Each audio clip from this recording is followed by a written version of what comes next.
Party का जो senior leadership है उनका ये काम है, उनका सोच करके 3 साल के बाद अध्यक्ष बदलने का प्रोसेस रहती है। मेरे ख्याल में धनखड़ जी के 3 साल हो गए थे और प्रोसेस में है और उनकी बदला का है, पदोन्नति की उनकी, सेक्रेटरी बनाया उनको, सेक्रेटरी बना करके भेजे, अच्छी बात है, उसमें चलता रहता है उसमें कोई। देखिए, मातृशक्ति का सम्मान, मातृशक्ति का सम्मान, महिलाओं का सम्मान, मातृशक्ति में सब कुछ आता है, आप समझे ना, माँ भी, बहन भी, और महिलाओं में मातृशक्ति, महिलाओं जिसने सम्मान किया है उसने जिंदगी में कभी पीछे मुड़ के नहीं देखा। भगवान श्री राम ने भी मातृशक्ति का सम्मान किया, तो मैं ये कहना चाहता हूँ। और उसके साथ मातृशक्ति के सम्मान के साथ साथ सेवा भाव, सेवा भाव हमारे ग्रंथों में, जो पुराने ग्रंथ हैं उसमें सेवा भाव का जिक्र है।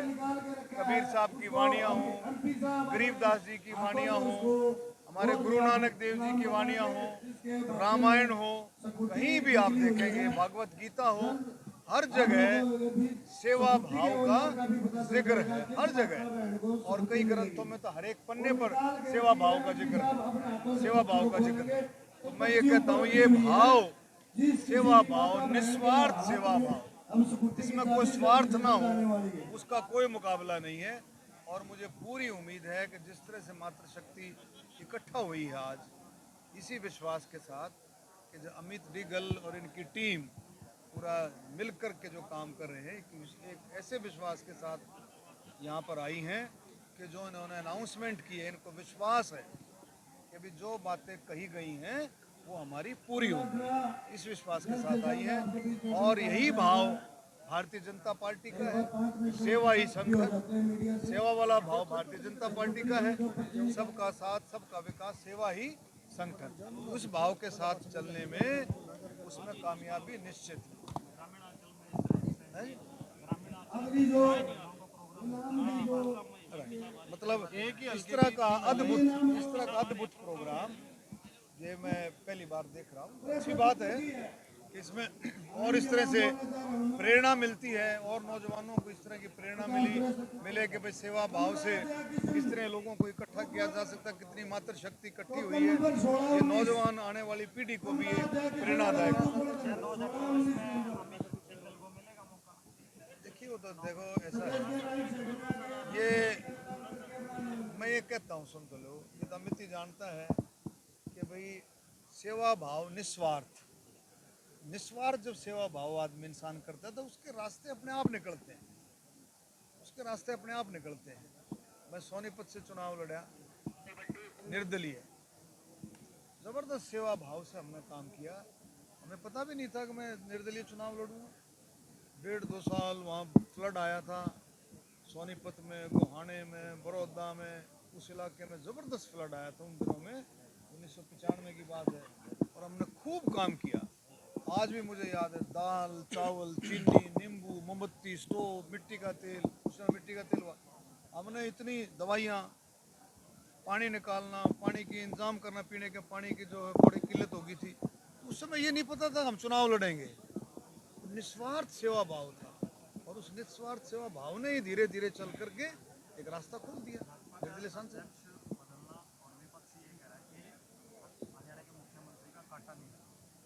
देखो, ऐसा नहीं है, संगठन में फेरबदल होता रहता है, और ये पार्टी का जो सीनियर लीडरशिप है उनका ये काम है, उनका सोच करके 3 साल के बाद अध्यक्ष बदलने का प्रोसेस रहती है। मेरे ख्याल में धनखड़ जी के 3 साल हो गए थे और प्रोसेस में है, और उनकी बदला का है, पदोन्नति की उनकी, सेक्रेटरी बनाया उनको, सेक्रेटरी बना करके भेजे, अच्छी बात है, उसमें चलता रहता है, उसमें कोई, ये प्रोसेस है, पार्टी की प्रोसेस है। डॉक्टर साहब, दीपेंद्र हुड्डा ये कह रहे हैं जो 5 राज्यों में चुनाव हो रहे हैं वहाँ ईडी की रेड हो रही है, वो ये कह रहे हैं कि भाजपा बौखला गई है, देखिए, इसलिए ईडी की रेड करें। बंगाल में चुनाव है, मैं पूछ रहा हूँ, बंगाल में चुनाव है, बंगाल में भी ईडी की रेड हो रही है। 2-3 दिन पहले बंगाल में भी 3-4-5 ईडी की रेड हुई है, सीबीआई की रेड। तो ऐसा कुछ नहीं है, ईडी और सीबीआई और इनकम टैक्स ये इंडिपेंडेंट बॉडीज हैं, अपने हिसाब से काम करती हैं। इसमें किसी का कोई लेना देना नहीं है। अब हरीश रावत को भी सम्मन हुआ है, क्या उत्तराखंड में चुनाव है? इस प्रोसेस है, ये चलता रहता है।